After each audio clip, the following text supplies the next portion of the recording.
السلام علیکم ورحمۃ اللہ وبرکاتہ۔ الحمد للہ الحنان المنان الذي خلق الانسان وعلمه البيان، والصلاة والسلام على رسوله سيد الانس والجان وعلى آلہ واصحابہ ذوی الخیر والاحسان، اما بعد فأعوذ بالله من الشيطان الرجيم، بسم الله الرحمن الرحيم۔ قل إنما أنا بشر مثلكم يوحى إلي أنما إلهكم إله واحد إلى آخر هذه الآية۔ صدق الله مولانا العظيم وبلغنا رسوله النبي الأمين المتين المختار الكريم، ونحن على ذلك لمن الشاهدين والشاكرين والحمد لله رب العالمين۔ بارگاہ رسالت معاب صلی اللہ تعالی علیہ وسلم میں درود پاک کا ہدیہ پیش کریں۔ اللہم صلی علی سیدنا و مولانا محمد معدن الجود والکرم وآلہ واصحابہ الکرام وابنہ الکریم وبارک وسلم صلاة دائمة سرمدا ابدا۔ عزیزان گرامی وقار، آج کی اس محفل پاک میں رسول پاک صلی اللہ تعالی علیہ وسلم کی حیات طیبہ میں دو اہم عنوان ہیں جن کا تذکرہ آج ضروری ہے۔ ہمارا عنوان سخن ہوگا رسول کریم صلی اللہ تعالی علیہ وسلم عام بشر ہیں یا نوری بشر ہیں۔ دوسری چیز، اس بات پر بھی میں انشاءاللہ العزیز کچھ گفت و شنید کرنے کی سعادت حاصل کروں گا کہ ہمارے نبی صلی اللہ تعالی علیہ وسلم اب بھی زندہ ہیں یا نہیں۔ دو چیزیں ہو گئی، حضور صلی اللہ تعالی علیہ وسلم کی بشریت اور حضور پاک صلی اللہ تعالی علیہ وسلم کی وفات کے بعد حیات، اس کو کہتے ہیں حیات النبی۔ اس مسئلے میں ہمارا اور کچھ دوسرے لوگوں کا اختلاف تو ہے ہی، لیکن جماعت دیوبند میں بھی دو فرقے ہیں اس مسئلے کو لے کر، حیاتی اور مماتی۔ شاید یہاں لوگوں کو معلوم نہ ہو، بعض حضور صلی اللہ تعالی علیہ وسلم کی حیات کے قائل ہیں اور بعض حضور کو مردہ تصور کرتے ہیں۔ بہرحال یہ فرقے بنے دنیا میں، لیکن قرآن کیا کہتا ہے، رسول کریم صلی اللہ تعالی علیہ وسلم کے متعلق قرآن کیا کہتا ہے، یہ ساری باتیں ہمیں غور سے سننے کی ضرورت ہے۔ عزیزان گرامی، پہلی بات تو یہ ہے کہ قرآن پاک میں اللہ تعالیٰ نے فرمایا، اے رسول آپ فرما دیں کہ میں تمہاری طرح بشر ہوں۔ تو لوگ اس آیت کو دلیل بنا کر کے کہتے ہیں جب رسول خود کہہ رہے ہیں میں تمہاری طرح بشر ہوں، تو رسول کو اگر ہم کہیں ہماری طرح وہ بشر ہیں تو اس میں کیا مذائقہ ہے؟ میرے عزیزو، بہت بڑا مذائقہ ہے۔ بادشاہ اگر عجز و انکساری میں کہہ دے کہ میں قوم کا خادم ہوں تو آپ اس کو خادم کہہ کر نہیں پکار سکتے۔ اگر آپ یہ دلیل لے کر کے آئیں گے، بادشاہ خود کہہ رہا ہے میرے عزیز، وہ اس کا عجز ہے، اس کی انکساری ہے، تواضع ہے۔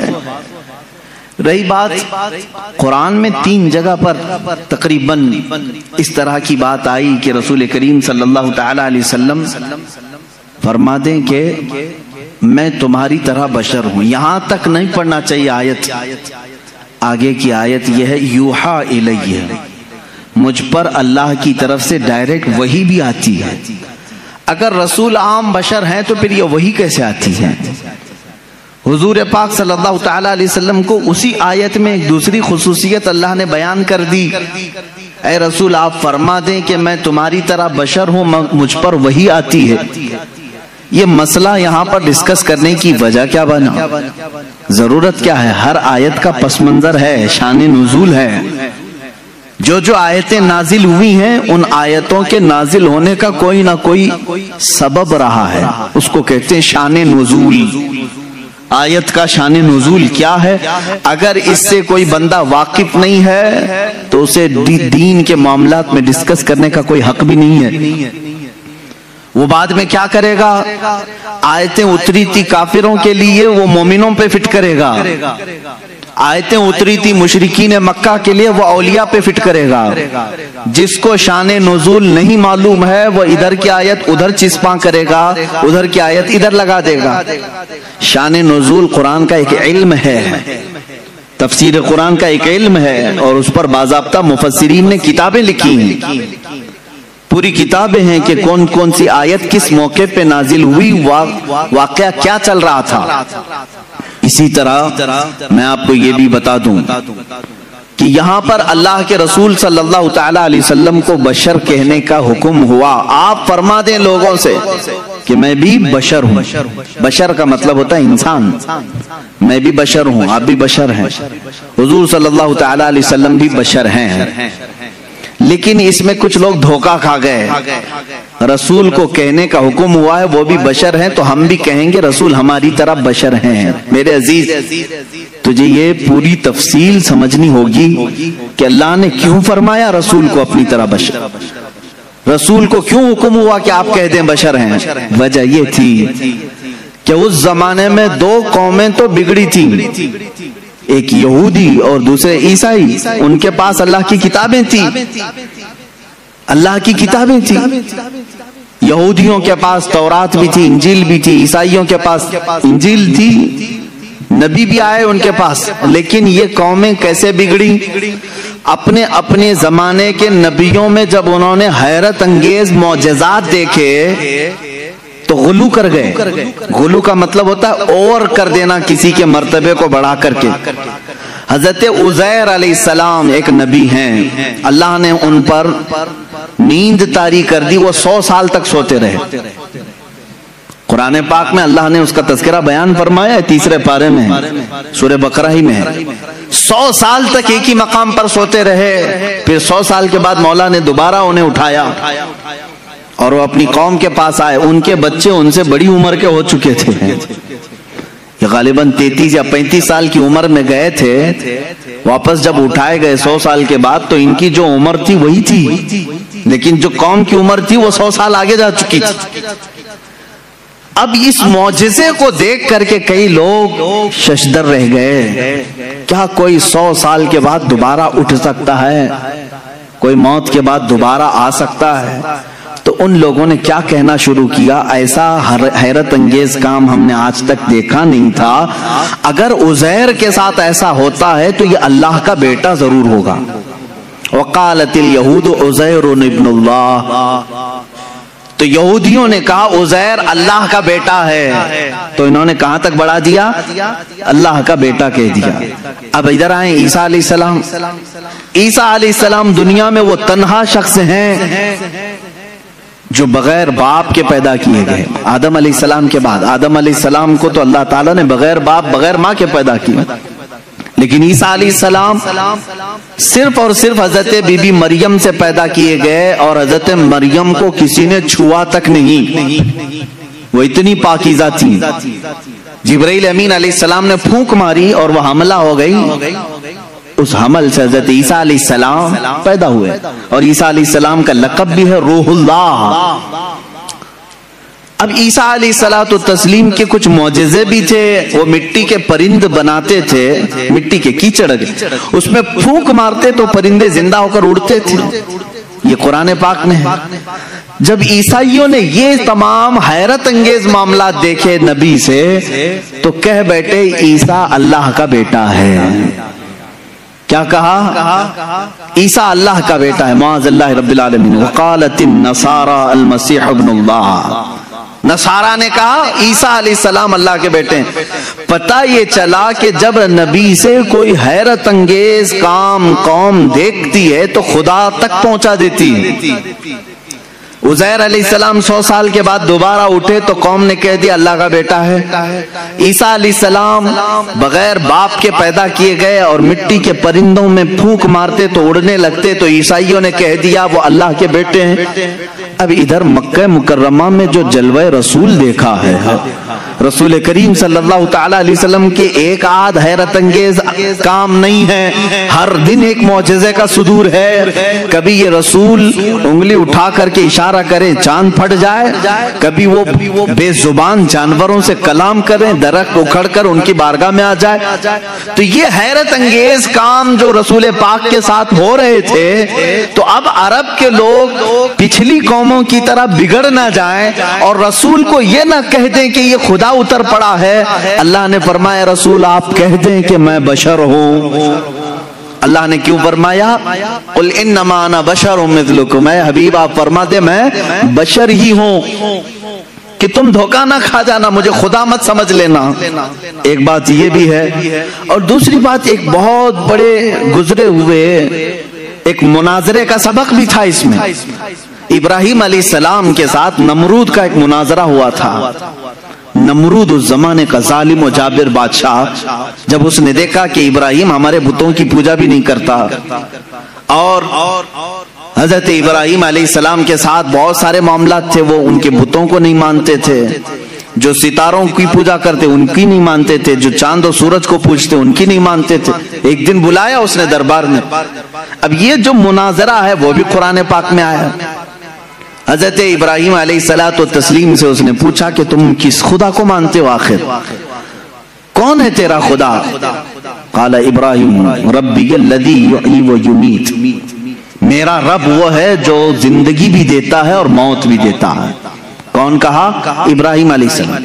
تو جھٹ سے اس پاگل نے کہا قال انا احیی و امیت، میں بھی لوگوں کو زندگی دیتا ہوں موت دیتا ہوں، میرے پاس بھی یہ کنٹرول ہے، تو مجھے خدا مان لے. ابراہیم علیہ السلام نے پوچھا وہ کیسے؟ اس نے اپنے جیل میں سے 2 قیدی نکالے، ایک کو آزاد ہونا تھا، ایک کو پھانسی کی سزا ہونی تھی. تو اس نے کہا دیکھو یہ آزاد ہونے والا ہے اور یہ پھانسی پہ چڑھنے والا ہے، لیکن جو مرنے والا تھا اس کو آزاد کر دیا، کہا کہ میں نے اس کو زندگی بخش دی، اور جو آزاد ہونے والا تھا اس کا گلا کاٹ دیا، کہا میں اس کو مار دیا. موت و حیات میں بھی دے سکتا ہوں. ابراہیم علیہ السلام نے کہا یہ نرا جاہل ہے، موت و حیات کا مطلب اس نے یہ سمجھ لیا. اب ابراہیم علیہ السلام نے اتنا زبردست چیلنج پیش کیا جو قرآن میں ہے. قال ابراہیم فإن اللہ یأتی بالشمس من المشرق فأتی بها من المغرب. اب ابراہیم علیہ السلام نے سیکنڈ جو چیلنج دیا، فرماتے ہیں ابراہیم علیہ السلام میں اس خدا کی عبادت کرتا ہوں، میرا اللہ وہ ہے جو سورج کو مشرق سے نکالتا ہے، سورج کو پورب سے ایسٹ سے نکالتا ہے. فأتی بها من المغرب، اگر تو خدا ہے تو اس کو مغرب سے نکال کے دکھا، یعنی ویسٹ سے ایک بار نکال. چیلنج تو دیکھ رہے ہیں آپ، حضرت ابراہیم علیہ السلام نے نہیں کہا کہ جیسے میرا خدا روز پورب سے سورج نکالتا ہے کل تو نکال، تو کل سورج نکلتا تو وہ یہی کہتا آج میں نے ہی نکالا ہے. آج جو سورج نکلا ہے ایسٹ سے، پورب سے، مشرق سے، وہ میں نے ہی نکالا. ابراہیم علیہ السلام نے اپوزٹ چیلنج دیا کہ خدا جب مشرق سے نکال سکتا ہے تو خدا مغرب سے نکالنے پر بھی قادر ہے، سورج اس کے کنٹرول میں ہے. تو اگر خدا ہے تو سورج مغرب سے نکال کے دکھا، جہاں سورج جا کے ڈوبتا ہے وہاں سے تو ایک دن سورج نکال کے دکھا. قرآن کہتا فَبُهِتَ الَّذِي كَفَرَ، یہ کافر وہاں مبہوت ہو گیا، لاجواب ہو گیا، ختم ہو گیا مناظرہ. یہ کب ہوا؟ ابراہیم علیہ السلام کے زمانے میں. ہاں اب اس مناظرے میں جیت اور فتح کس کی ہوئی؟ ابراہیم علیہ السلام. کس کی ہوئی؟ اس چیلنج کا جواب وہ نہیں دے سکا، لیکن اس مناظرے سے ایک سبق یہ نکلا، ایک نتیجہ یہ نکلا. ابراہیم علیہ السلام نے چیلنج یہ دیا تھا کہ جو خدا ہوگا وہ مغرب سے سورج نکالے گا، جو خدا ہوگا وہ مغرب سے سورج نکالے گا. یہ اس زمانے کو 2000 سال بیت گئے، اور جب مدینہ طیبہ کے قریب میں مولا علی کرم اللہ وجہہ الکریم کے لیے نماز عصر قضا ہو رہی تھی، محمد عربی صلی اللہ تعالی علیہ وسلم نے ڈوبے ہوئے سورج کو کہاں سے پلٹایا؟ مغرب سے نکالا. سورج ڈوب چکا تھا، سورج کو واپس اشارے سے پلٹایا. اب یہاں پر وہ والا مناظرہ پھر سے تازہ ہو گیا. ابراہیم علیہ السلام نے تو چیلنج دیا تھا نمرود کو کہ اگر تو خدا ہے تو سورج کو مغرب سے نکال. نمرود تو نہیں نکال کے دکھا سکا, لیکن محمد رسول اللہ صلی اللہ علیہ وسلم نکال کر دکھا دیے ہیں. تو اب کسی کا عقیدہ یہ نہ بگڑے. ابراہیم علیہ السلام نے کہا تھا جو سورج مغرب سے نکالے گا وہ خدا ہوگا. اللہ نے آیت نازل فرمائی, قل انما انا بشر مثلکم, اے رسول آپ فرما دیں یہ دھوکے میں نہ آئے, میں تمہاری طرح بشر ہی ہوں. لیکن میرے عزیزوں ساتھ میں اتنا یاد رکھنا, عام بشر نہیں, وہ نوری بشر ہیں. اللہ رب العزت کی ان پر خصوصی عنایات ہیں. میں مانتا ہوں اے عقل والو میرا محمد خدا نہیں ہے, مگر دلوں میں یہ نقش کر لو کہ وہ خدا سے جدا نہیں ہے. یہ ہمارا عقیدہ ہے. اب یہ نور و بشر کے جو معاملات ہیں یہاں پر کچھ لوگ کنفیوژن پیش کرتے ہیں, ہے نہیں کچھ, لیکن مجھے ضرورت اس بات کی ہے کہ سنیوں کو ان عقائد اور ان معمولات اہل سنت کو میں واضح طریقے سے بیان کر کے بتاؤں. میرے عزیزو, رسول کریم صلی اللہ تعالی علیہ وسلم کو اگر کسی نے خالص نور ہی کہا اور بشر نہیں کہا وہ بھی گمراہ ہے. حضور صلی اللہ تعالی علیہ وسلم کی بشریت کا اگر کسی نے انکار کیا وہ بھی کافر ہو جائے گا, گمراہ ہے. ہاں اگر کوئی یہ کہتا ہے کہ صرف وہ عام بشر ہیں تو بھی گمراہ ہے. عام بشر, عام انسان کہہ رہے تو بھی گمراہ ہے. تو کہنا کیا چاہیے؟ حضور پاک صلی اللہ تعالی علیہ وسلم کے لیے اہل سنت و جماعت کا عقیدہ یہ ہے کہ وہ نوری بشر ہیں. نوری بشر کا مطلب یہ ہوتا ہے دیکھنے میں تو بشر دکھتا ہے لیکن قدرت میں نوری مخلوق سے بھی بڑھ کر کے ہے. فرشتے نور ہیں, انسان بشر ہے. فرشتے نوری مخلوق ہیں, انسان بشر ہے. اب رسول کو اگر تم نے صرف نور کہا تو فرشتوں میں چلے جائیں گے, صرف بشر کہا تو صرف انسانوں میں. رسول ملائکہ کا بھی رسول ہے, انسانوں کا بھی رسول ہے. اس لیے تمہیں یہ کہنا پڑے گا کہ وہ نبی نور والے بھی ہیں اور بشریت بھی ان کے اندر ہے. ہمارا عقیدہ یہی ہے کہ وہ نوری بشر ہیں. کیا ہیں؟ نوری بشر ہیں. میرے عزیزو, اب جن لوگوں نے یہ کہا کہ رسول ہماری ہی طرح ہیں تو یہ تو عقل میں نہیں آتی بات, عقل میں نہیں آتی. میں کسی سادے سے مسلمان کو بھی اٹھا کر کے پوچھوں گا وہ توبہ توبہ کرے گا, کیسی بات کر رہے ہو, رسول ہماری طرح ہو سکتے ہیں؟ علماء کی بات تو چھوڑو, میں عام سے بندے کو بھی پوچھوں گا کیا تم اس بات کا عقیدہ رکھتے ہو کہ رسول ہماری طرح تھے؟ کوئی کہہ سکتا ہے؟ ہرگز نہیں. ہاں اس طرح کا کن لوگوں نے کہا تھا؟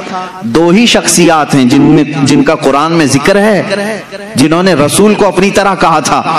ایک ابلیس لعین ہے, شیطان مردود ہے, اور دوسرے وہ کفار و مشرکین ہے جو نبیوں کو کہتے تھے, قرآن میں ہے کہ یہ کیسے رسول ہیں, بازاروں میں کھاتے پیتے ہیں, ہماری طرح بازار کرتے ہیں, اٹھتے بیٹھتے ہیں, یہ کیسے رسول ہیں, یہ تو ہماری طرح ہے. تو کافروں نے رسول کو اپنی طرح کہا تھا, یا پھر دوسرا کون؟ شیطان نے کہا تھا. اب اگر کوئی بھی کہہ رہا ہو انہی دو کیٹیگری میں سے ہوگا, انہی دو کیٹیگری میں سے, یا تو شیطان کے یہ اولاد میں سے ہوں گے, وارثین میں سے ہوں گے, جانشین ہوں گے, یا سجادہ نشین ہوں گے, یا تو پھر کفار و مشرکین کے دلال ہوں گے, ایجنٹ ہوں گے. قرآن میں دو ہی لوگوں کا ذکر ہے کہ نبی کو اپنی طرح کہنے والے کفار و مشرکین تھے اور ابلیس لعین. شیطان نے کیا کہا تھا جب آدم علیہ السلام کو پیدا کیا گیا؟ اس نے کہا تھا مجھے تو آگ سے بنایا گیا, ان کو مٹی سے کیسے یہ برابر ہو سکتا ہے, میں سجدہ کروں یہ نہیں ہو سکتا. بلکہ اس نے برابر کیا, اپنے آپ کو ان سے بھی بڑا سمجھا.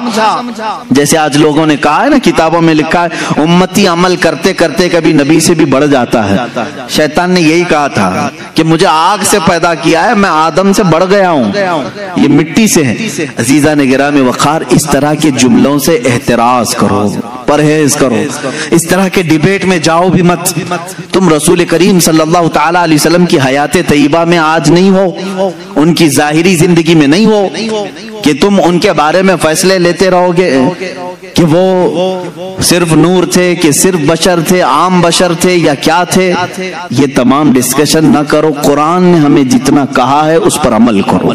قرآن نے ہمیں یہ کہا وہ بشر تو ہے لیکن عام بشر نہیں، عام بشر نہیں۔ یہاں کوئی بھی یہ نہ کہے، ایک صاحب نے کہا تھا کیا رسول کے 2 کان نہیں تھے، رسول کی 2 آنکھیں نہیں تھی، رسول کی 1 ناک نہیں تھی، رسول کے 2 پاؤں 2 ہاتھ نہیں تھے، پھر آپ الگ کیوں کہتے ہیں؟ ایک صاحب نے یہ بھی ایسے ہی مار دیا انہوں نے برابری کے لیے، جب ان پر سخت گرفت کی جانے لگی تو کہے وہ بھی تو انسان ہی تھے نا، ان کی 2 آنکھیں تھی، 2 کان تھے۔ میرے عزیز اگر ایسے ہی برابری کا معاملہ رہے تو سور کے بھی 2 کان ہیں، تیرے بھی 2 کان ہیں، کتے کی بھی 2 آنکھیں ہیں، تیری بھی 2 آنکھیں ہیں۔ کیا میں نے کبھی کہا کہ تو دیکھنے میں کتے کی طرح دکھتا ہے؟ میں نے نہیں کہا۔ برابری کے یہ اصول نہیں ہوتے، 2 کان ہونا برابری کی ضرورت معیار نہیں ہے، 2 آنکھ ہو جانا یہ برابری کا معیار نہیں ہے۔ ذرا تم اپنے گریبان میں جھانک کر کے دیکھو، جو رسول کو اپنی طرح بشر کہے، کیا زندگی میں کبھی تمہارے پاس جبرائیل آیا ہے؟ کیا کبھی زندگی میں تمہارے پاس جبرائیل آیا ہے؟ برابری کہنے والے سے میرا سوال ہے، کیا زندگی میں کبھی تجھے معراج کا بلاوا آیا ہے؟ کیا زندگی میں کبھی تجھے انبیاء کی امامت کا شرف ملا ہے؟ کیا کبھی تیری زندگی میں ایسا ہوا کہ تو سو گیا ہو، جنت سے تجھے کھلا پلا دیا گیا ہو؟ وہ خصوصیات تو میرے مصطفیٰ کو عطا تھی، یہ رسول کریم صلی اللہ تعالیٰ علیہ وسلم کی عنایات تھی۔ اللہ کے نبی صلی اللہ تعالیٰ علیہ وسلم عید کی نماز پڑھانے کے لیے مدینے سے باہر تشریف لائے ہیں اور کھلے میدان میں نماز پڑھا رہے ہیں۔ صحابہ فرماتے ہیں جب تک میرے آقا صلی اللہ تعالیٰ علیہ وسلم خطبہ دیتے رہے، نماز پڑھاتے رہے، آسمان کا ایک ٹکڑا ابر بن کر چھاؤں پیش کرتا رہا، سایہ بن کر کے سایہ افغن رہا، اور ہمیشہ میرے آقا صلی اللہ تعالیٰ علیہ وسلم جب کبھی دھوپ میں چلتے تھے تو آسمان کا ایک ٹکڑا ساتھ ساتھ چلتا تھا۔ کیا تیرے بھی یہ خصوصیات ہیں؟ تجھے یہ خصوصیات دی گئی ہیں؟ اللہ کے نبی صلی اللہ تعالیٰ علیہ وسلم کی ہر چیز کو پاک کہا گیا ہے، ان کے لباس کو پاک کہا گیا ہے، ان کے جسم سے ریلیٹڈ ہر چیز کو پاک کہا گیا ہے۔ کیا تیرے لیے یہ خصوصیات ہیں؟ میں نے اس سے قبل حضور پاک صلی اللہ تعالیٰ علیہ وسلم کے معجزات کے بیان میں بھی عرض کیا تھا، ان کا لعاب پاک جس چیز پہ لگ جائے وہ شفایاب ہو جائے، ان کا دست مبارکہ جسے لگ جائے وہ آگ میں نہ جھلے، وہ اپنا قدم ناز پتھر پر رکھیں تو وہ نقش اپنے سینے پر لے لے۔ یہ خصوصیات میرے مصطفیٰ کریم صلی اللہ علیہ وسلم کی ہیں۔ تو برابری کا دعویٰ کرنے والا ان میں سے کوئی ایک چیز لا سکتا ہے؟ جب نہیں ہو سکتا تو اس طرح کی اندھا دھند تیر اندازی بھی نہیں کرنی چاہیے، ادھر کی ادھر کی پھینکا پھینکی نہ کریں۔ دین کے معاملات میں امت کو ادب سکھایا جائے تو ہم پوری زندگی عمل کر کے بھی کسی صحابی کے درجے کو نہیں پہنچ سکتے، رسول بہت دور کی بات ہے۔ اللہ کے نبی صلی اللہ تعالیٰ علیہ وسلم کے متعلق یہ عقیدہ رکھیں کہ وہ نوری بشر ہیں۔ کیا ہیں؟ وہ نوری بشر ہیں۔ اب یہاں سے معاملہ ہے رسول پاک صلی اللہ تعالیٰ علیہ وسلم کی حیات کے متعلق۔ ظاہر سی بات ہے تم جب یہ عقیدہ رکھ لو گے کہ وہ عام بشر نہیں ہیں، تب اس ایکسپشن سے بہت سارے عقیدے آپ کے نکلیں گے۔ اگر کوئی آپ سے یہ سوال کرے کہ میاں سارے لوگ قبر میں جاتے ہیں، سب کا اختتام قبر ہے، دفن کیا جاتا ہے، سب مٹی میں ملتے ہیں، رسول کے ساتھ بھی ایسا ہوا ہوگا، تو آپ یہ کہیں یہ عقیدہ یہیں سے شروع ہوا جہاں تو نے رسول کو اپنی طرح سمجھا، اپنی طرح سمجھا، وہیں سے تو نے یہ بھی ریزلٹ نکال لیا ہمارے مردے سڑتے ہیں تو رسول کا بھی جسم پاک اس طرح ہو گیا ہوگا، معاذ اللہ رب العالمین۔ تم یہاں سے عقیدہ بدل لو، رسول ہماری طرح نہیں تھے، آگے کی ساری منزلیں محبتوں میں تمہاری شمار ہوں گی، ساری عظمتوں کے تم قائل ہو جاؤ گے۔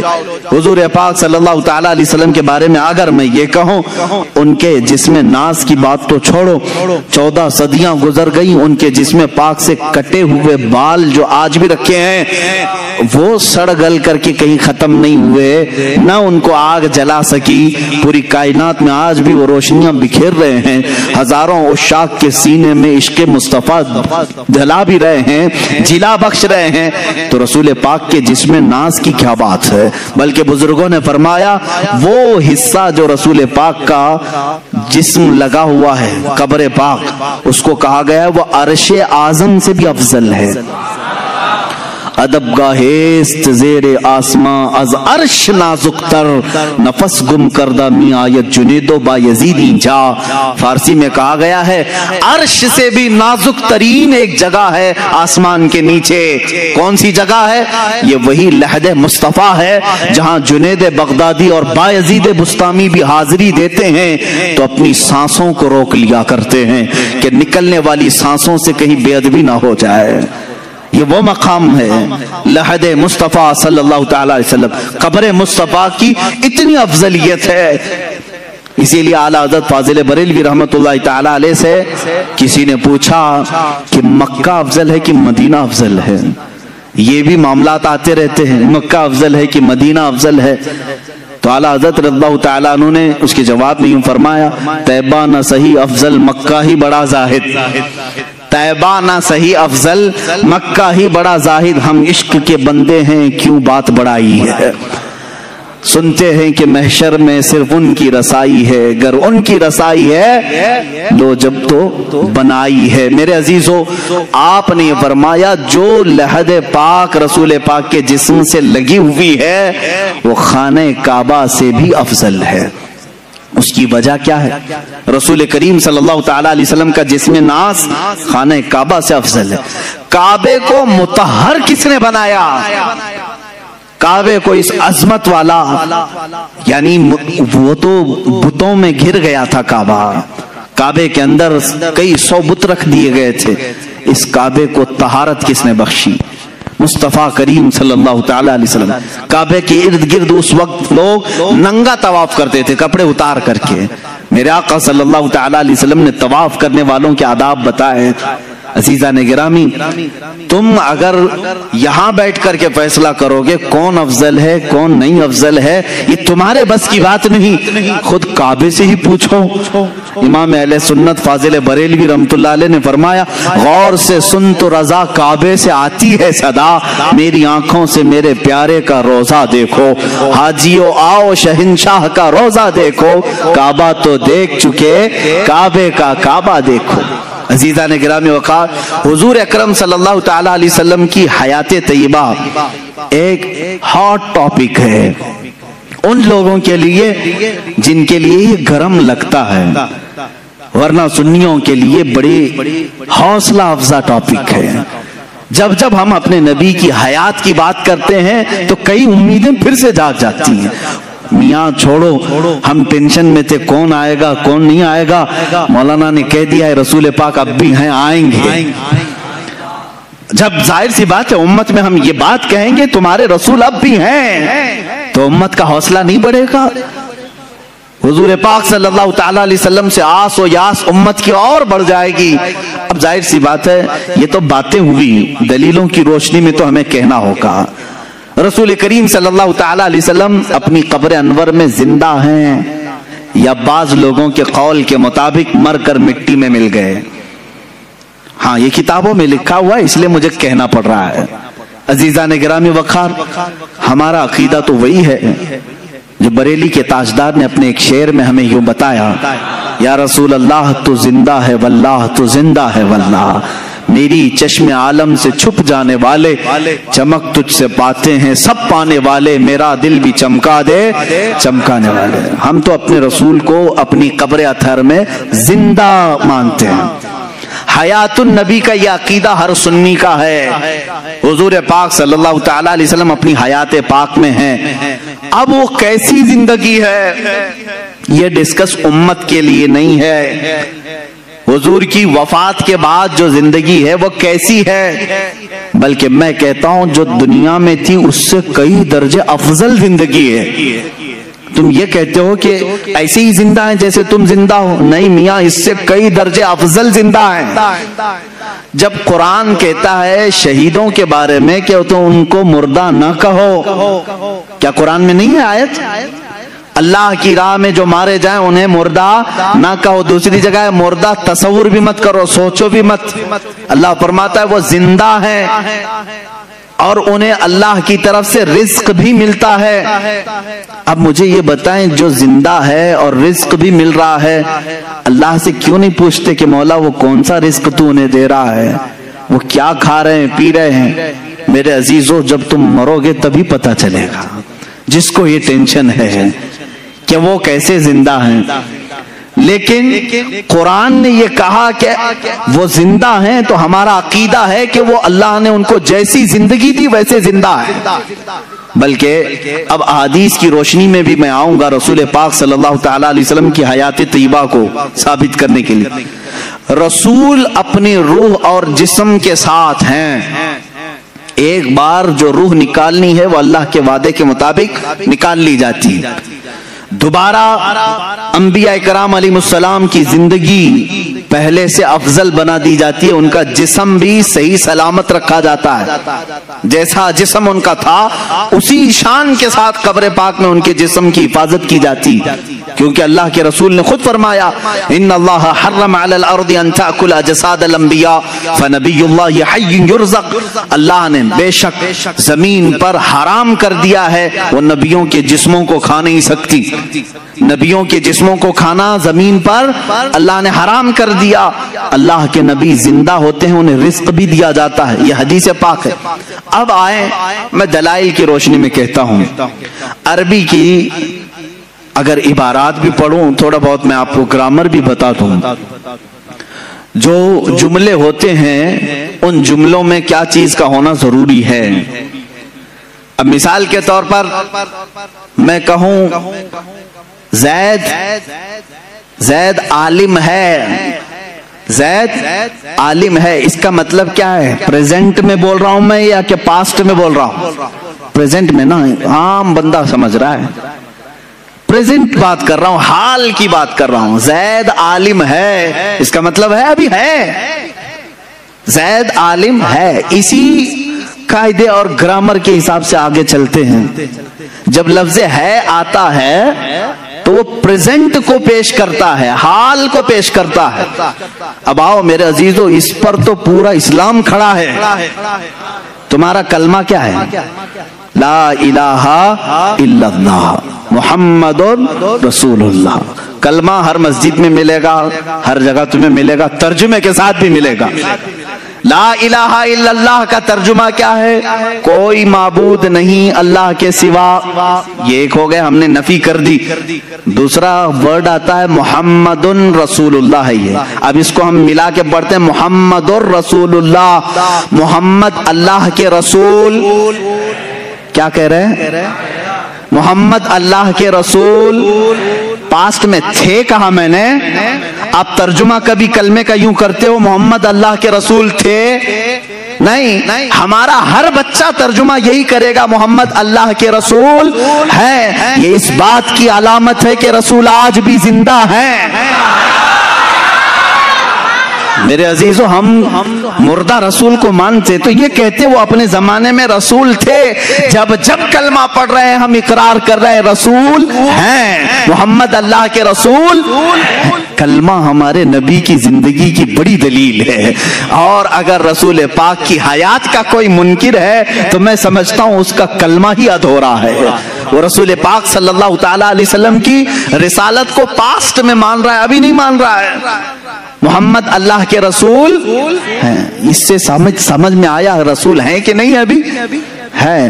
میرے عزیزو، صحابہ نے بھی یہی کلمہ پڑھا، اولیاء نے بھی یہی پڑھا، تابعین نے بھی یہی پڑھا، ہم بھی یہی پڑھ رہے ہیں. اللہ کی ذات سے کروڑ یقین ہے کہ ہمارے بچے بھی یہی پڑھیں گے انشاءاللہ العزیز. ہماری نسلیں بھی یہی پڑھیں گے. آج بھی رسول زندہ ہیں، کل بھی زندہ تھے اور قیامت تک انشاءاللہ العزیز ہمارا یہ عقیدہ بھی زندہ رہے گا. رسول پاک صلی اللہ تعالی علیہ وسلم کی حیات طیبہ کو جنہوں نے ڈسکنیکٹ کیا ان کا نقصان کیا ہوا جانتے ہیں؟ جنہوں نے کہا رسول مر کر مٹی میں مل گئے معاذ اللہ، ان کے ساتھ وہی ہوا جیسے بدتمیز اولاد کے ساتھ ہوتا ہے. باپ کو دفن کر کے آنے کے بعد اب تو کوئی نہیں ہے، باپ بھی نہیں ہے، باپ کو ہم خود ہی دفن کر کے آ گئے، اب ختم ہو گیا ہوگا. باپ کا وہ ڈر ختم ہو گیا، گھر سے چلا گیا، اولاد بگڑ گئی. کچھ اولاد کے ساتھ ایسا ہوتا ہے باپ کے جانے کے بعد وہ من مانی کرنے لگا. میرے عزیزو، جس کا تصور یہ ہے رسول اب بھی زندہ ہے اور مجھے دیکھ رہے ہیں، اس کے دل میں ہمیشہ اپنے رسول کی عظمت برقرار رہتی ہے. ہمیشہ اپنے رسول کے بارے میں اس کے دل میں ایک ہیبت رہتی ہے، اللہ کے رسول ہیں۔ جب مدینہ طیبہ جاتے رہتے ہیں کیا سوچ کر جاتے ہیں لوگوں، وہاں جانے کے وقت قدم لڑکھڑانے لگتے ہیں، رسول اپنی قبر سے مجھے دیکھ رہے ہوں کہ میں کیا منہ لے کر کے رہوں۔ اور اگر کوئی یہ سوچ کر جاتا ہے نہیں وہ تو عام قبروں کی طرح مر کر ختم ہو گئے، میرے عزیزوں پھر ان کے دلوں میں ادب بھی نہیں رہتا، مدینے جانے کا بھی کوئی تصور نہیں رہتا۔ لیکن دیکھا ہے ہم نے جنہوں نے رسول پاک کو اپنی قبر انور میں زندہ تسلیم کیا، ان کا ادب بھی اتنا بڑھ جاتا ہے، وہ وہاں سے گزرتے بھی ہیں ان کی آنکھوں سے ٹپ ٹپ آنسوں کی جھڑی جاری رہتی ہے اور الفاظ نکل نہیں پاتے۔ کئی ایسے لوگ ہیں جو بے قرار ہو جاتے ہیں اس لیے کہ انہوں نے اپنے رسول کو زندہ تسلیم کیا، اور جنہوں نے حضور پاک صلی اللہ علیہ وسلم کی زندگی کا انکار کیا اس کی ایک صاف مثال میں نے دیکھا مدینہ طیبہ میں جالیوں کے قریب ایک متوع، یہ متوع وہی ہیں جو سفید جبہ لال رومال پہن کر کے جو لوگوں کو گمراہ کرنے کے لیے جن کو رکھا گیا ہے، ہر ایک کو کاٹتے پھرتے رہتے ہیں، یہ پٹا ہی نہیں ہے ان کے اندر، مالک نے پٹا ڈالا نہیں ہے، آوارہ پھرتے رہتے ہیں، جو نظر آیا اس کو کاٹ دیتے ہیں۔ ہونا یہ چاہیے کہ جو گورنمنٹ انہیں پال رہی ہے پٹا ڈال کر کے رکھے، اس لیے کہ دنیا بھر سے لوگ آتے ہیں، روڈ پہ اس طرح کتوں کو چھوڑو گے تو ہر آنے جانے والوں کے لیے تکلیف بھی ہے۔ اب یہ وہی کرتے رہتے ہیں۔ ایک بار ہمارے سامنے کی بات ہے، پاکستانی حاجیوں کو یہ اس طرح سے ڈیبیٹ کر رہے ہیں، رسول کچھ دے نہیں سکتے، یہ نفع نقصان کسی چیز کے مالک نہیں، وہ کہہ رہا ہے نہیں میرا رسول دے گا، وہ پاکستانی بیچارہ بار بار کہہ رہا ہے۔ اس نے غصے میں آ کر کے جالیوں کے سامنے پیر یوں مارنا شروع کیا اور اپنی پیٹھ سے جالی گھسنے لگا۔ اگر کچھ کر سکتے تو دیکھو مجھے کچھ ہوا کیا، وہ دکھا رہا ہے۔ میرے عزیزو جن لوگوں کا عقیدہ یہ ختم ہوا نا، رسول ختم ہو گئے، وہ اسی طرح کی حرکتوں پہ آتے ہیں، اور میں سمجھتا ہوں اس سے لاکھ درجے افضل وہ بوڑھا پاکستانی تھا جو اگرچہ عالم نہیں تھا لیکن رسول پاک کی بارگاہ میں اتنے ادب سے کھڑا تھا کہ اس کی آنکھیں آنسوؤں سے بھری ہوئی تھی، ادب سے کھڑا ہوا تھا۔ عزیزان گرامی وقار، اس عقیدے کو آج پھر سے زندہ رکھو اپنے سینوں میں، اپنے ذہن میں۔ ہمارے نبی کو ہم نے مردہ تصور نہیں کیا، کلمہ پڑھا بھی ہے تو زندہ رسول کا کلمہ پڑھا ہے، محمد صلی اللہ علیہ وسلم اللہ کے رسول ہیں، ہم یہی کہتے ہیں۔ اب آؤ قرآن پاک کی دوسری دلائل کی طرف میں آتا ہوں۔ اللہ تبارک و تعالیٰ نے ایک آیت یوں فرمائی، وَلَوْ أَنَّهُمْ إِذْ ظَلَمُوا أَنفُسَهُمْ جَاءُوكَ فَاسْتَغْفَرُوا اللَّهَ وَاسْتَغْفَرَ لَهُمُ الرَّسُولُ لَوَجَدُوا اللَّهَ تَوَّابًا رَحِيمًا۔ یہ آیت ہے پوری، آپ قرآن پاک اٹھا کر پڑھ سکتے ہیں، 5ویں پارے میں یہ آیت۔ اللہ فرماتا ہے جب مومنین اپنے جانوں پر ظلم کر لیں یعنی گناہ کر لیں تو اے رسول یہ آپ کے پاس آئیں۔ قرآن میں ہے جاؤکا، یہ لفظ ہے قرآن میں، یہ مومنین کیا کریں؟ اے رسول آپ کے پاس آئیں، اللہ سے اپنے گناہوں کی بخشش طلب کریں۔ لیکن طریقہ اللہ نے کیسے بتایا؟ پہلے کہاں آئیں؟ رسول کے پاس آئیں، رسول کے پاس آئیں اور اپنے گناہوں کی بخشش طلب کریں۔ واستغفر لهم الرسول، اس پر مزید ایک اور شرط ہے، رسول بھی ان کے لیے سفارش کریں۔ بات سمجھ میں آ رہی؟ جب جب گناہ ہو گئے وہ جائیں، توبہ اور بخشش کا ذریعہ اللہ نے جو بتایا، قرآن کی بات کر رہا ہوں، جاؤک اے رسول یہ مومنین آپ کے دربار میں آئیں، اللہ سے بخشش مانگیں اور رسول بھی ان کے لیے سفارش کریں، لوجد اللہ تواب الرحیم، پھر وہ اللہ کو توبہ قبول کرنے والا پائیں گے، رحم کرنے والا پائیں گے۔ یہ آیت ہے۔ اب میں آپ سے پوچھتا ہوں، رسول اگر ختم ہو چکے معاذ اللہ رب العالمین، جیسا کہ دوسروں کا عقیدہ ہے، مردہ ہیں، تو قرآن جو کہہ رہا ہے کہ مومنین اپنے جانوں پر ظلم کریں تو اے رسول آپ کے پاس آئیں، تو کیا کسی مردے کے پاس جانے کو قرآن حکم دے رہا ہے؟ اب اس کے جواب میں وہ یہ لوگ کہتے ہیں نہیں، یہ رسول کی زندگی میں آیت آئی تھی، رسول کی زندگی میں یہ آیت آئی تھی، اور جو اس وقت گناہ کر رہے تھے ان کو حکم تھا کہ وہ رسول کے پاس آئیں، رسول ان کی سفارش کریں گے تو اللہ ان کی توبہ قبول کرے گا۔ میں ان سے کہتا ہوں میرے عزیز، پھر ہمارا کیا قصور ہے؟ قرآن کیا اسی زمانے کے لیے اترا تھا یا قیامت تک کے لیے آیا ہے؟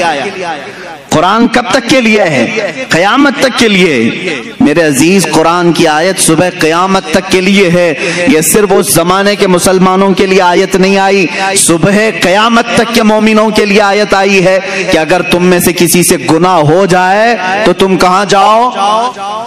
کہاں جاؤ گے؟ رسول کے پاس۔ یہ آپ کھل کر کے بولو، ڈرو مت کہ کیسے جائیں گے، ویزا لگے گا کہ نہیں لگے، میں بتاتا ہوں، اس پر بھی میں آتا ہوں، لیکن قرآن کی بات ہے۔ اللہ نے کیا فرمایا؟ اگر گناہ ہو جائیں تو تم کہاں جاؤ؟ پھر ڈر ہے آپ کو؟ کہاں جائیں؟ رسول کے پاس جائیں۔ اب رسول کے پاس جانے کے بعد دو کام ہیں آپ کے، ایک آپ کی طرف سے، ایک رسول کی طرف سے۔ آپ اللہ کی بارگاہ میں توبہ کریں گے، رسول آپ کی سفارش کریں گے، تب آپ کی توبہ قبول ہوگی۔ اب آپ سوال آتا ہے، ہر ایک کی طاقت نہیں سفر کرنے کی، کیسے جائیں مدینے؟ ٹکٹ مہنگا ہے، اب تو لاک ڈاؤن میں ویزا بھی نہیں لگتا ہے، تو کیا اللہ تبارک تعالیٰ کسی بندے کو اس کی طاقت سے زیادہ کا حکم دے گا؟ جو تم نہیں کر سکتے اس کا حکم شریعت میں آتا ہے۔ اسلام نام ہی ہے اس چیز کا، اللہ بندے پر اتنا ہی حکم ڈالتا ہے جتنا وہ کر سکتا ہے، جو نہیں کر سکتا اس کا حکم نہیں آئے گا۔ اب تم سب لوگ مل کر کے کہو گے کہ ہمارے آج جانے کی طاقت ہی نہیں، اور اللہ نے حکم کیسے دے دیا؟ گناہ تو آج صبح بھی ہوئے ہیں ہم سے، دوپہر میں بھی ہوئے ہیں، شام میں بھی ہوئے ہیں، اور اللہ فرما رہا ہے رسول کے پاس جائیں۔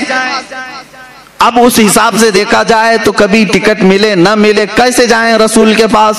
میرے عزیزوں، پھر تمہیں حیات النبی کا عقیدہ اور حاضر و ناظر کا عقیدہ لینا پڑے گا، لینا پڑے گا۔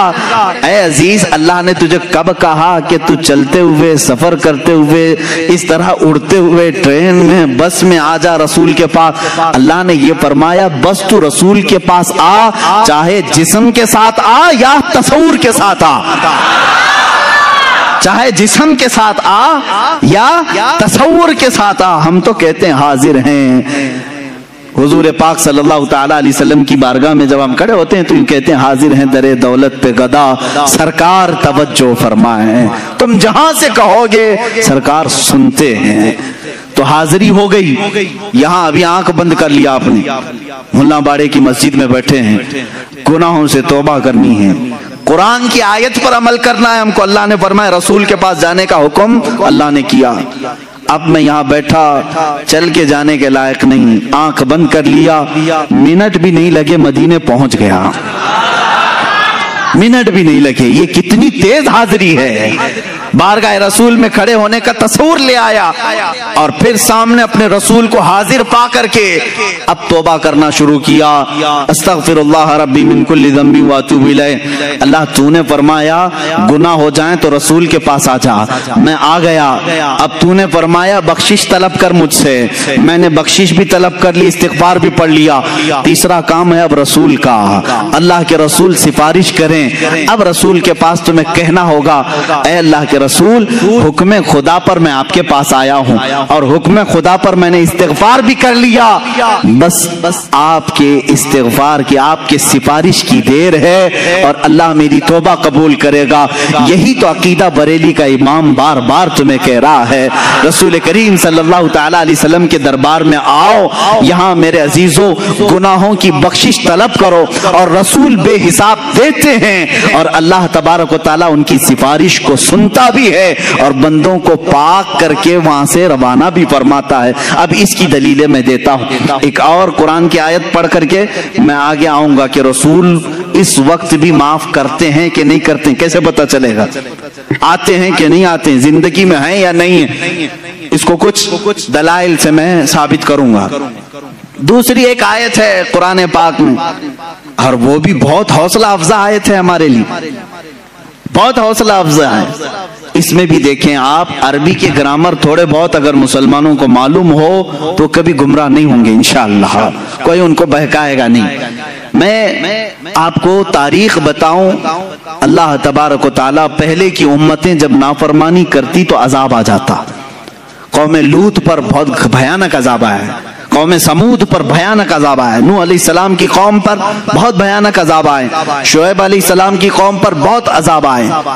سب قومیں جب نافرمانی کرتی تو ان کے عذابات بھی کیسے تھے؟ بعض قوموں کو خنزیر بنا دیا گیا، بعض کو بندر بنایا گیا، بعض کے لیے زمین پھٹ گئی، سب اندر چلے گئے، بعض کے لیے آسمان سے پتھر برسائے گئے، نوکیلے پتھر، وہ برستے تھے تو ان کی کھوپڑیاں پڑ جاتی تھیں۔ تو یہ سخت ترین عذابات آئے، لیکن اللہ تعالیٰ نے رسول پاک صلی اللہ تعالیٰ علیہ وسلم کی اس گنہگار امت جس میں ہم اور آپ ہیں، ہمیں ایک تحفہ دیا۔ اب اللہ تعالیٰ فرماتا ہے وَمَا كَانَ اللَّهُ لِيُعَذِّبَهُمْ، اللہ تعالیٰ اب اس امت پر ویسے عذاب نازل نہیں کرے گا، اللہ کی طرف سے ہے یہ۔ تمہارے اندر گناہ آج بھی وہ سارے ہیں جو پچھلی امتوں میں تھے، لواطت بھی ہے، آج ناپ تول میں کمی یہ بھی ہے، زنا بھی ہے، چوری بھی ہے، یہ سب گناہوں میں جب وہ قومیں ملوث ہوتی تھی تو عذاب آتا تھا۔ آج نہیں ہے عذاب، ہے خسف اور مسخ کا عذاب، باقی دوسرے عذابات تو آئیں گے، وہ تو آ ہی رہے ہیں، لیکن جو بڑے عذاب، آسمان سے پتھروں کی بارش، خنزیر کی شکل بن جانا، بندر کی شکل بن جانا، سارے انسانوں کی ایسا عذاب آیا نہیں آئے گا۔ رب تعالیٰ نے یہ فرمایا اب اس امت پر اللہ ویسا عذاب نہیں نازل کرے گا۔ کیوں مولا؟ کیوں اب ایسا عذاب نہیں آئے گا؟ 9ویں پارے کی آیت سورہ انفال میں اللہ فرماتا ہے وَأَنْتَ فِيهِمْ، اس لیے کہ میرا محبوب تمہارے درمیان میں ہے، میرا محبوب تمہارے درمیان میں ہے۔ میرے عزیزو، اللہ نے فرمایا وَأَنْتَ فِيهِمْ، آپ ان کے بیچ میں ہیں۔ اب یہاں پر بھی وہی قاعدہ ہے جو کلمے کا میں نے بتایا، رسول کو اس وقت کہا گیا تھا آپ ان کے بیچ میں ہیں، وہ 100 سال پہلے بھی ہمارے بیچ میں تھے، 1000 سال پہلے بھی ہمارے بیچ میں تھے، کل بھی ہمارے بیچ میں تھے، آج بھی ہمارے بیچ میں ہیں، اور رسول پاک صلی اللہ تعالیٰ علیہ وسلم ہمارے درمیان ہیں۔ یہ کون کہہ رہا ہے؟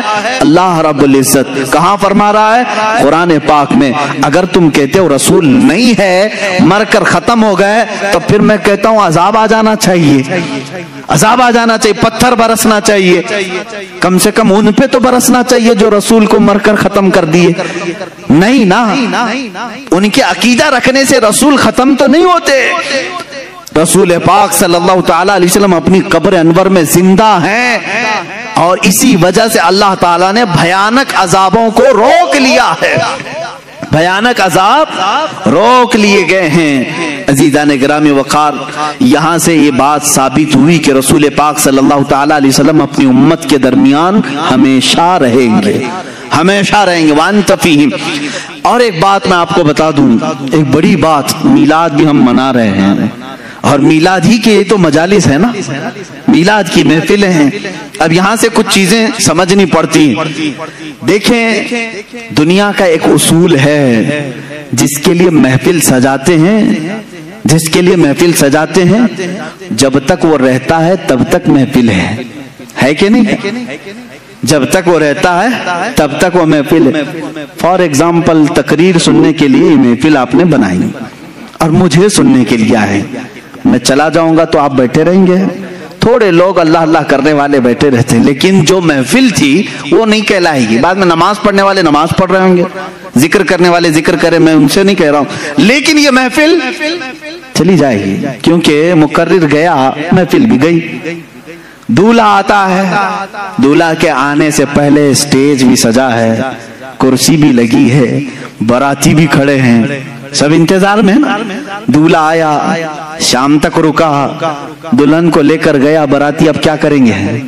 کھانا بھی ختم ہو گیا، وہاں ہال میں رات تو نہیں بتائیں گے، چلے جائیں گے، اور ڈیکوریٹر کیا کرے گا؟ ڈیکوریشن نکال لے گا، کرسی ہٹا دی جائے گی، سٹیج ختم ہو جائے گا۔ یہی تو اصول ہے نا دنیا کا، جس کے لیے محفل سجی ہے وہ جائے گا تو محفل بھی ختم ہو جائے گی۔ اب میں آؤ حدیث پاک سناتا ہوں۔ اللہ کے نبی صلی اللہ تعالی علیہ وسلم فرماتے ہیں، رب ذوالجلال اپنے رسول سے فرما رہا ہے لولاک لما خلقت الدنیا والافلاک والارضین، اے رسول اگر آپ کو دنیا میں بھیجنا نہ ہوتا تو نہ میں آسمانوں کو بناتا، نہ زمینوں کو بناتا، نہ دنیا کو بناتا، کچھ نہیں بناتا اگر آپ کو دنیا میں بھیجنا نہ ہوتا۔ پتہ یہ چلا اللہ رب العزت نے یہ ساری کائنات میرے محبوب کے لیے سجائی ہے، اپنے حبیب کے لیے سجائی ہے۔ رسول آنے والے تھے، ان کے آنے سے پہلے 1,24,000 انبیاء کو براتی بنا کر بھیجا گیا ہے، انتظار میں بھیجا گیا ہے۔ آسمان کا شامیانہ تانا گیا، زمین کا بچھونا بچھایا گیا، ستاروں کی چمکاہٹ لگائی، جگمگاہٹ لگائی گئی، چاند و سورج کو لائٹنگ کے طور پر کائنات میں سجایا گیا ہے، اور یہاں پر درختوں کے پھل پودے سارے یہ سجاوٹ میں اللہ رب العزت نے ہر چیز فرما دی، اور انسانوں کے بھی ایک عظیم جھرمٹ رکھا۔ اور اس کے بعد اللہ کا وہ محبوب دولہا بن کر 12 ربیع الاول شریف کو آیا، جس کے انتظار میں ساری کائنات تھی۔ چاند بھی اسی کے انتظار میں تھا، سورج بھی اسی کے انتظار میں تھا، آسمان بھی اسی کے انتظار میں ہے، زمین بھی اسی کے انتظار میں ہے، انبیاء بھی اسی کے قصیدے پڑھ کر کے دنیا سے گئے۔ اب وہ رسول دولہا بن کر کے آیا، اپنی حیات طیبہ کے 63 سالہ اس رسول پاک نے ظاہری زندگی میں گزارے۔ اب میں آپ سے سوال کرتا ہوں، رسول 63 سال کے بعد اپنے آپ کو پردہ فرما لیا، ہمارے چشم عالم سے روپوش ہوئے۔ مجھے بتاؤ دولہا دنیا سے گیا ہے، میں پوچھتا ہوں چاند تو کیوں چمک رہا ہے، سورج ابھی کیوں باقی ہے، زمین کیوں ابھی تک ٹھہری ہے، آسمان کا شامیانہ کیوں لگا ہے، یہ پیڑ پودے ابھی تک کیوں باقی ہیں، یہ کیوں ہیں؟ دولہا چلا گیا، ڈیکوریشن ختم ہونی چاہیے، دولہا گیا، ساری سجاوٹ جانی چاہیے۔ تو تمہیں چاند جھلا کر کے کہے گا، جلال میں سورج کہے گا نادان تو کیا سمجھ رہا ہے، دولہا گیا نہیں، دولہا اب بھی موجود ہے، دولہا اب بھی موجود ہے۔ چاند کی جگمگاہٹ، سورج کا یہ چمکنا، تاروں کی جلملاہٹ، اور پیڑ پودوں کی خوبصورتی، یہ سمندروں کا لہلہانا، زمین کا بچھونا، آسمان کا آشیانہ، یہ اس بات کی غماز ہے، اس بات کی دلیل ہے کہ دولہا اب بھی ہمارے درمیان موجود ہے۔ یہ اور بات ہے کہ چند عالم کے لیے وہ اپنے آپ کو پردے میں رکھا ہے، پھر دولہا اپنی اور اعلیٰ شان کے ساتھ قیامت کے دن رونما ہوگا۔ یہ رسول پاک کی حیات کی سب سے بڑی مثال ہے۔ میرے عزیزوں، میں کہتا ہوں دولہے کے لیے سجایا گیا تھا تو سجاوٹ ختم ہونی چاہیے کہ نہیں؟ سجاوٹ ختم ہو جانی چاہیے تھی، یہ سجاوٹ آج بھی ہے۔ یہ اسی کی بات کی دلیل ہے کہ وہ دولہا آج بھی موجود ہے۔ وہ جو نہ تھے تو کچھ نہ تھا، وہ جو نہ ہو تو کچھ نہ، وہ اگر نہیں ہے تو پھر کچھ نہیں ہونا چاہیے۔ تمہیں ماننا پڑے گا سب کچھ ہے تو وہ بھی ہیں، سب کچھ ہے تو وہ بھی ہیں۔ وہ جو نہ تھے تو کچھ نہ تھا، وہ جو نہ ہو تو کچھ نہ ہو، جان ہے وہ جہان کی۔ کیا ہے وہ؟ جان ہے وہ جہان کی۔ ارے جان ہے تو جہان ہے، تم سب زندہ ہو، اگر جان ہی نکل گئی تو تم سب مردہ ہو جاتے۔ جان ہے وہ جہان کی۔ رسول پاک صلی اللہ تعالی علیہ وسلم کیا ہے؟ پوری کائنات کی جان ہے، اور جان ہے تو جہان ہے۔ یہی بات تو امام اہل سنت فاضل بریلوی بھی فرماتے ہیں، اللہ کی سرتاب قدم شان ہے یہ، انسان نہیں انسان، وہ انسان ہے یہ۔ قرآن تو ایمان بتاتا ہے انہیں، اور ایمان یہ کہتا ہے میری جان ہے یہ۔ ارے جان اگر چلی گئی تو تم کیوں زندہ ہو؟ جان ہے اب بھی، اور اسی جان کی بدولت یہ گرماہٹ بھی ہمارے اندر ہے۔ اگر یہ تپش آپ دیکھ رہے ہو، یہ حرارت ہمارے جسموں میں دیکھ رہے ہو، تو اسی نور خدا کی برکت ہے۔ وہ رسول پاک کی تربت انہر سے چھن کر آنے والی روشنیاں ہمارے سینوں کو آج بھی منور و مجلہ کی ہوئی ہے۔ اسی لیے تو میں معراج کی شب کے متعلق بھی یہی کہتا ہوں، رسول رات کے وقت سفر پر گئے تھے، کتنا لمبا سفر کیے ہیں، صرف اگر مکہ سے بیت المقدس کا سفر ناپ لیں تو 1.5 مہینے کا سفر تھا، اور اس کے بعد آسمانوں کا سفر. خود میرے آقا فرماتے ایک آسمان سے دوسرے آسمان کی مسافت 500 سال اگر گھوڑا دوڑے تو بھی نہیں طے کر پائے گا. اس طرح 7 آسمانوں کا سفر، جنت و دوزخ کے نظارے، عرش و کرسی، لوح و قلم، سب کا دیدار، پھر بارگاہ الہی میں پہنچ، پھر اس کے بعد واپس تشریف لائے. لیکن یہاں حیرت اس بات کی ہو رہی ہے، رسول جتنا چاہے لمبا سفر کریں، جب یہ کہا جاتا ہے زنجیر بھی ہلتی رہی بستر بھی رہا گرم، تا عرش گئے پھر آئے محمد صلی اللہ تعالی علیہ وسلم. اب عقلیں حیران ہوتی ہیں، شارٹ ٹائم میں، اتنے وقت میں بستر گرم کتنی دیر رہتا ہے؟ 1 منٹ 2 منٹ؟ زنجیر دروازے کی کب تک ہلے گی؟ 1 منٹ 2 منٹ؟ 1 منٹ میں 7 آسمانوں کا سفر، جنت دوزخ کے مشاہدے، یہ سب کیسے ممکن ہے؟ تب بعض محققین نے یہی کہا میرے عزیزوں، وہ جانے کائنات ہے، وہ جانے کائنات ہے. اللہ نے کائنات کی جان کو اپنی بارگاہ میں بلایا تھا، تو کائنات کا جو نظام تھا، ٹائم تھا، جہاں تھا وہیں رک گیا. اس لیے کہ جان نہیں ہے تو گھڑی بھی نہیں چلتی ہے. گھڑی میں ابھی 11 بج رہے ہوں، 10 بج رہے ہوں، سیل نکال لیا تو وہیں رکے گی کہ نہیں رکے گی؟ اور تم 4 گھنٹے کے بعد سیل ڈالو گے تو 4 بجے سے نہیں چلے گی. کہاں سے چلے گی؟ 12 پہ اگر سیل نکالا تھا 12 سے ہی چلنا ہے، اس لیے کہ تم نے اس کی جان نکالی تھی. اب جب جان ڈالو گے وہیں سے چلے گی. معراج کی شب مصطفیٰ کریم صلی اللہ علیہ وسلم کو رب نے اپنی جلوں میں بلایا، وہ جانے کائنات کو اپنی بارگاہ میں بلایا.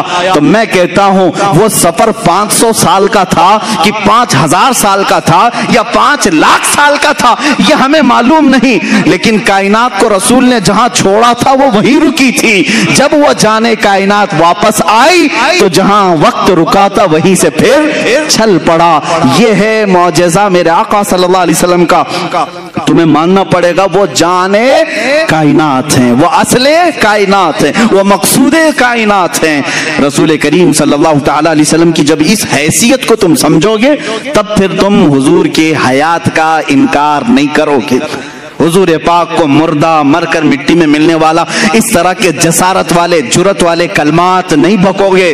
تمہیں یہ معلوم ہونا چاہیے وہ عام بشر نہیں ہیں، وہ نوری بشر ہیں اور اللہ کے حبیب ہیں، اللہ کے محبوب ہیں.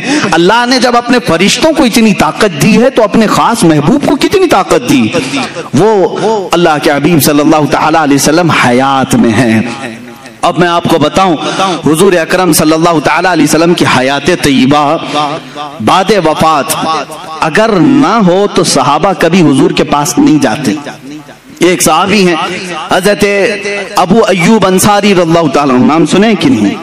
حضرت ابو ایوب انصاری میزبان رسول ہیں، سب سے پہلے مدینہ طیبہ میں حضور کی میزبانی کا شرف حاصل کرنے والے، اور صحابہ میں یہ بڑے محترم تھے، معزز تھے. صحابہ ان کی ادب بھی کرتے تھے. حضور پہلے ان کے گھر قیام فرمائے. ایک بار ایسا ہوا کہ خلفائے راشدین کا زمانہ ختم ہو چکا تھا. حضرت ابو ایوب تھے اس زمانے میں. امیر معاویہ رضی اللہ تعالیٰ عنہ کا زمانہ بھی ختم ہو چکا تھا تقریباً. یا حضرت امیر معاویہ کے زمانے میں مروان نام کا ایک شخص، مروان بن حکم، یہ مدینے کا گورنر بنایا گیا. مدینے کا گورنر بنایا گیا. یہ اس زمانے کی بات ہے جب اہل بیت اطہار کے خلاف یعنی ظلم کی داستانیں ہو رہی تھیں. اہل بیت اطہار پریشان کیے جا رہے تھے. حضرت ابو ایوب انصاری رضی اللہ تعالیٰ عنہ یہ ایک بڑے جلیل القدر صحابی ہیں. ایک دن مروان حضور صلی اللہ تعالیٰ علیہ وسلم کے روزے پر آیا. اس وقت حجرہ کھلا رہتا تھا، کھولتے تھے بند کرتے تھے. دیکھا حضور کی قبر پر لپٹ کر کے کوئی رو رہا ہے. حضور پاک صلی اللہ تعالیٰ علیہ وسلم کے قبر اطہر کے پاس سر جھکائے کوئی رو رہا ہے. مروان پیچھے سے آیا، گورنر تھا، مدینے کا گورنر تھا. پیچھے سے اس نے گردن پکڑی، کہا کون ہے یہ بوڑھا شخص یہاں اس وقت یہاں آیا ہے؟ تو پلٹے بغیر جب انہوں نے آواز دی تو گھبرا گیا. پہچانی ہوئی آواز دکھ رہی، وہ کھڑے ہو گئے تو وہ ڈر گیا کیونکہ حضرت ابو ایوب انصاری تھے، میزبان رسول تھے. اب انہوں نے جو جملہ کہا وہی ہمارا عقیدہ ہے. انہوں نے کہا لم آتی بحجر بل آتی الى رسول اللہ صلی اللہ علیہ وسلم. اے مروان تو کیا سمجھ رہا ہے؟ میں کسی پتھر کے پاس نہیں آیا، میں اللہ کے رسول کے پاس آیا ہوں۔ اب اس صحابی کو پوچھو اللہ کے رسول کے پاس، قبر کو آپ اللہ کا رسول کہہ رہے ہیں، قبر کو اللہ کا رسول کہہ رہے ہیں، جبکہ قبر میں ہیں حضور، وفات ہو کر کے بھی 40 سال ہو گئے۔ حضرت ابو ایوب کہہ رہے ہیں میں رسول اللہ کے پاس آیا ہوں، اس کا مطلب ہے وہ اللہ کے رسول کو زندہ تسلیم کرتے تھے۔ صحابہ کا بھی عقیدہ یہی ہے جو ہم کہہ رہے ہیں، تو زندہ ہے واللہ، تو زندہ ہے واللہ۔ ایک صحابی نہیں، حضرت سعید ابن مسیب رضی اللہ تعالیٰ عنہ، یہ مشہور تابعی ہیں، افضل ترین تابعی مدینہ طیبہ کے۔ حرہ کا جب موقع پیش آیا، یعنی یزید کی حکومت آئی تو مدینے پر اس نے چڑھائی کروائی تھی، مدینے والوں سے جنگ کیا تھا، جس کی وجہ سے 3 دن تک مسجد نبوی میں نماز نہیں ہوئی۔ یزید کے زمانے میں مدینے کے لوگوں کو مارا گیا تھا بہت خطرناک طریقے سے، اس کو حرہ کہتے ہیں۔ اب یزید کی گورنری کے زمانے میں جب مسجد نبوی لوگ آ ہی نہیں رہے تھے، جنگ چل رہی تھی، سعید ابن مسیب رضی اللہ تعالیٰ عنہ فرماتے ہیں میں مسجد نبوی میں اکیلا رہ گیا تھا، دروازے بند کر لیے، لاک ڈاؤن والی سچویشن ہے۔ سوچ لیں ان کے زمانے میں ہوا تھا 3 دن کے لیے ہی، لیکن وہ تابعی کیا کہتے ہیں، جب نہیں ان سے پوچھا گیا، وہ اذان بھی دیتے تھے، اقامت بھی دیتے تھے اور نماز بھی پڑھ لیتے تھے۔ ٹائم کا پتہ جب چلے، جب باہر نکلے ہیں، مسجد کے دروازے بند اور اندر رہتے تھے۔ وہ تابعی فرماتے ہیں ہر نماز کے وقت، جیسے ہی نماز کا وقت آتا، قبر رسول سے اذان کی آواز آتی تھی، میں اذان کی آواز سنتا تھا اور اسی آواز پر میں مسجد نبوی میں اقامت بولتا اور نماز پڑھتا تھا۔ یہ کون کہہ رہا ہے؟ تابعی۔ اور تم اتنے زمانے کے بعد کہہ رہے ہو وہ مر کر مٹی میں مل گئے۔ انہوں نے تو قبر رسول سے اذان کی آواز سنی، اذان کی آواز سنی۔ عزیزان گرامی وقار، 1 2 نہیں کئی مثالیں ہیں اس طرح کی رسول پاک صلی اللہ تعالیٰ علیہ وسلم کی حیات کے متعلق، وفات کے بعد کی حیات کے متعلق۔ کئی لوگوں نے میرے آقا صلی اللہ تعالیٰ علیہ وسلم کا دیدار بھی کیا، زیارت سے مشرف بھی ہوئے ہیں۔ حضرت سیدنا احمد کبیر رفاعی رحمت اللہ تعالیٰ علیہ، یہ بغداد مقدسہ سے چل کر مدینہ طیبہ حاضری تھی۔ مشہور ہے روایت، رسول کریم صلی اللہ تعالیٰ علیہ وسلم کی بارگاہ میں انہوں نے کیا مانگا تھا معلوم ہے؟ سوال کیا کیا تھا انہوں نے؟ سیدھے انہوں نے یہی سوال کیا، ہم جائیں تو الگ الگ چیزیں پوچھیں۔ وہ اللہ کے ولی تھے حضرت احمد کبیر رفاعی رحمت اللہ تعالیٰ علیہ، سوال یہ کرتے ہیں اے اللہ کے رسول، سنا ہے آپ کسی بھی فقیر کو لوٹاتے نہیں، مایوس نہیں بھیجتے، بس بندے کی یہ طلب ہے کہ آپ اپنی قبر انور سے ہاتھ نکالیں، مسافہ کرتا ہوں۔ اللہ اکبر، 400 سال کے بعد کی بات ہے یہ، اور کتابوں کی روایت کرنے والوں نے یہ روایت کیا، قبر رسول سے ہاتھ باہر آیا، انہوں نے مسافہ بھی کیا۔ عزیزان گرامی وقار، اگر حیات النبی کے متعلق تم مجھ سے سوال کرتے جاؤ اور میں پیش کرتا ہوں۔ حضرت عروہ بن زبیر رضی اللہ تعالیٰ عنہ، یہ بھی تابعی، 60 ہجری میں، حضور کی وفات 11 ہجری میں ہو چکی تھی، 60 ہجری میں مدینے میں ایک بار سیلاب آیا، سیلاب میں پانی بہت زیادہ اور مسجد نبوی میں بھی پانی آیا، یہاں تک کہ رسول کریم صلی اللہ تعالیٰ علیہ وسلم کی قبر انور کے پاس بھی پانی آیا۔ 3 قبریں تھیں اندر، حضرت ابو بکر، حضرت عمر رضی اللہ تعالیٰ عنہما کی بھی قبریں حضور صلی اللہ علیہ وسلم کے ساتھ ہیں، یہ سب کو معلوم ہے۔ ایک قبر کھل گئی اور پیر بھی دکھنے لگا، پیر بھی دکھنے لگا، 60 ہجری کی بات کر رہا ہوں، یہ حدیث پاک میں موجود ہے۔ اس وقت مدینے والے جمع ہو گئے، اے آؤ مدینے والوں، رسول اللہ کا قدم دکھ رہا ہے، رسول پاک صلی اللہ تعالیٰ علیہ وسلم کا قدم ظاہر ہے، تو سب جمع ہوئے، بھیڑ لگی۔ حضرت عروہ بن زبیر رضی اللہ تعالیٰ، حضرت زبیر کے بیٹے، یہ آئے، انہوں نے لوگوں کو ہٹایا، غور سے دیکھا اور کہا واللہ ما ہذہ قدم رسول اللہ صلی اللہ علیہ وسلم، قسم خدا کی یہ رسول اللہ کا قدم نہیں ہے بلکہ یہ عمر ابن خطاب کا قدم ہے۔ کہتے ہیں میں اچھی طرح پہچانتا ہوں یہ عمر ابن خطاب کا قدم ہے۔ اے عزیزو سوچو، عمر کا قدم سلامت ہے تو رسول اللہ کا جسم کیا ہوگا؟